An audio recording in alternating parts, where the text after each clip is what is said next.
What we're seeing unfold in Haiti is shocking and devastating as gangs rule Port-au-Prince and the country. You have a completely unstable political leadership. You have no one in control when it comes to the police or the military.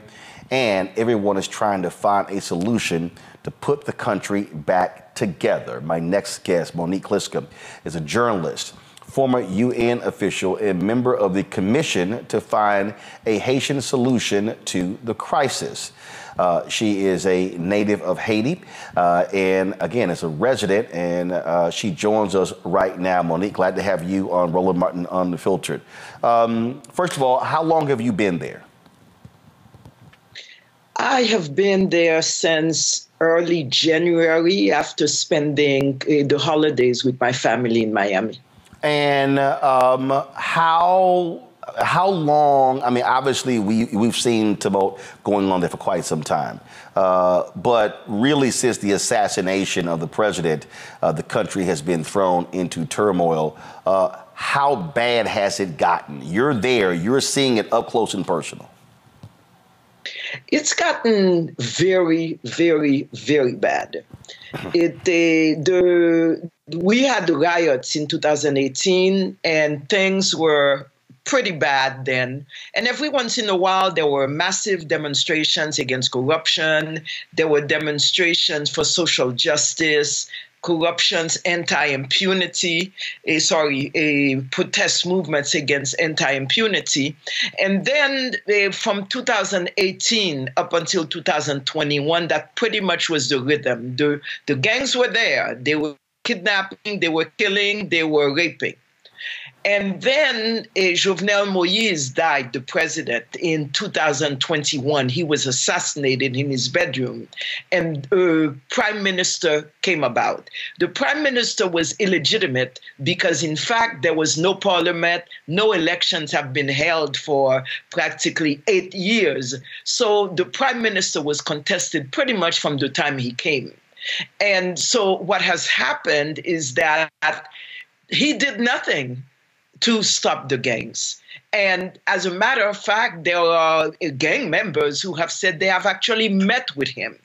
And I think one of the things that has to be understood, and I really want to be very clear about that because it is important, there has been an association of leaders, political leaders working with the gangs since about 2011. This is not a new phenomenon in Haitian history, but it is a significant phenomenon now because in the last 2 weeks, the gangs have basically taken over the whole administration of the country. They have taken over the country. This is what I could say, starting from 2 weeks ago, Thursday. They walked in the streets with their machine guns all over streets. It was not one street. It was not one gang member. There were like 10s on one street, 20 on another street, 10 on another street. And we lived it pretty much as it was going on because TV and radio was doing it live.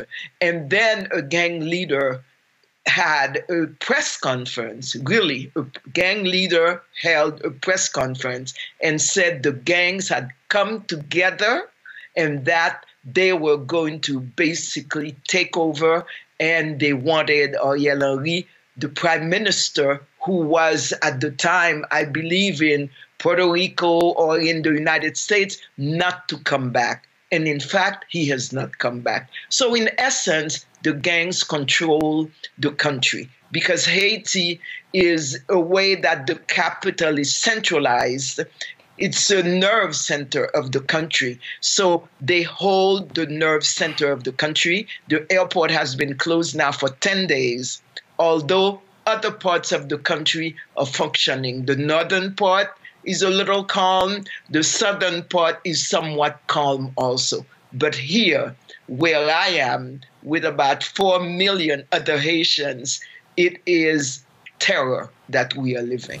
See, the thing that is hard to fathom is, one, when you have political leaders who are aligned with the gangs, then you've got military or police folks aligned with the gangs, who the hell do people in Haiti trust?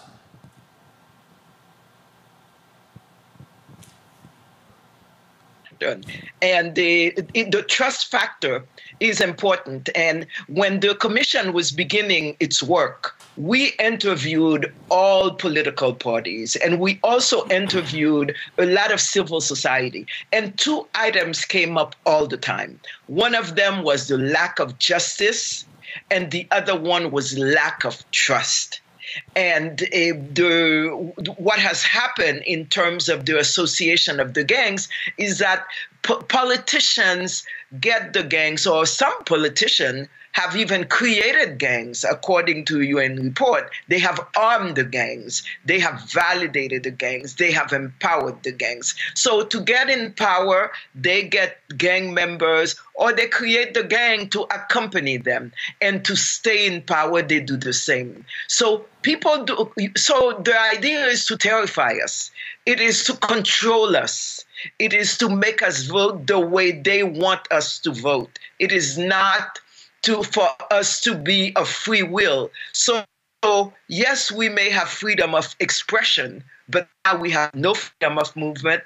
Now there are no elected officials at all in Haiti, none whatsoever. No mayor, no member of parliament, no president, nothing at all in terms of elected official. So it is a free fall, and nobody trusts the traditional politicians. In fact, a lot of them are under sanction from Canada. Some of them are also under sanction by the United States. So how do you have a path moving forward if people don't know who to trust? I mean, who can Haitians rely on that is credible, that's not aligned with gang members, drug dealers, or other thugs? What's the future? We've been thinking about that a lot. And there is what I would call a kind of virtuous circle of people who are not aligned with the gangs, whether they be sociologists, university professors, former government employees, agronomists, former UN staff, etc. So you have thousands of Haitians who are clean. When I say clean, who are not to corruption, who are honest people, hardworking people, who work hard, and they are either in civil society or they are running their businesses. And a lot of them do not want to be involved in politics for really one good reason, because the former dictator that we had, Papa Doc and Baby Doc, so annihilated Haitians and the political class that there is a huge trauma in that Haitians say politics is dirty business. And which is unfortunate, because right now, since 2011, the politicians have proved right that politics is dirty business. But there are people, there are Haitians with strategic minds, there are very intelligent Haitians who have proven themselves here and abroad, for example, in the United States. There are Haitians who can do this. A lot of them, though, do not want to be involved in politics. And that is the major challenge now. It is to get them to say, the Republic needs you now.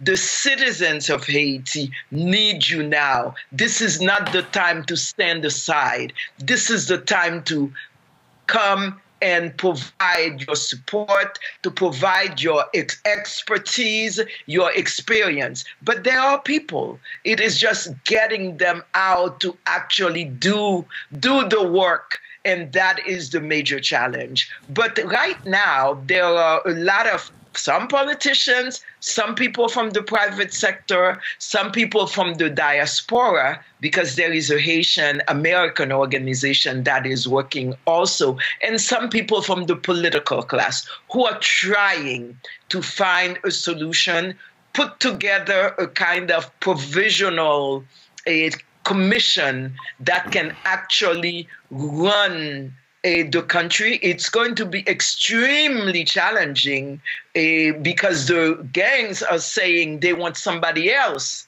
in the presidential offices. So it's going to be extremely challenging, particularly because security is a major issue. Plus, there is a humanitarian situation. Because what happens is when the gangs want to spread out and gain more territory, because that's how they came from 10% of Port-au-Prince to now controlling about 80% of the capital city. It is at one time they go and they just overrun different neighborhoods, and people have to grab a bag quickly and leave those areas. And some of these people are in schools, some of these people are in stadiums, some of these people are just out, even though it's raining a lot these days. So their people are, it's about 400,000 people who are in that situation. They call them displaced because they had to leave their homes. And then you have people who are hungry.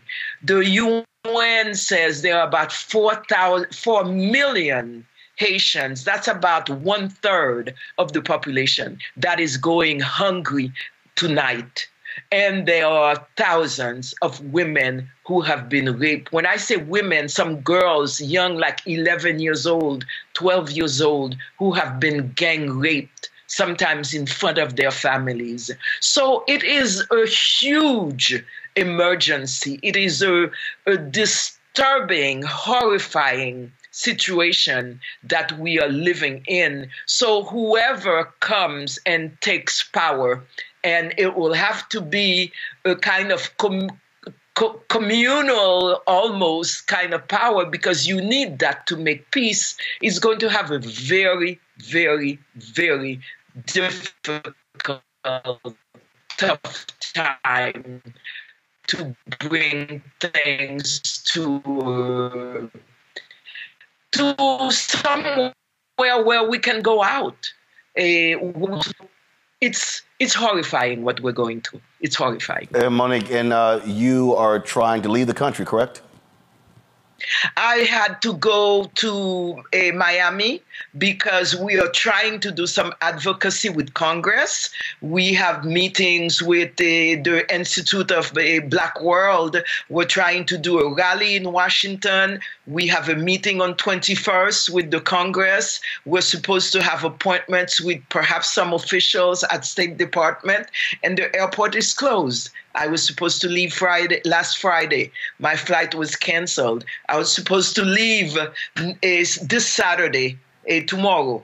My flight was canceled, and the worst part of it is when I go to make a new reservation, nothing, because American Airlines is not able to say when the airport might close, when they might be running. So yes, I am here, stranded. Fortunately, I am home. Fortunately, I have a garden. Fortunately, I live in a rural area where there are farms, and I can get vegetables, and I can get some food. So I am really privileged in that sense. But I am sorry that I will have to miss all of these events that have been planned so that we can do advocacy for Haiti. All right, then. Monique, we certainly appreciate it. Stay safe, and we just hope things turn out for the better for Haitians in the country.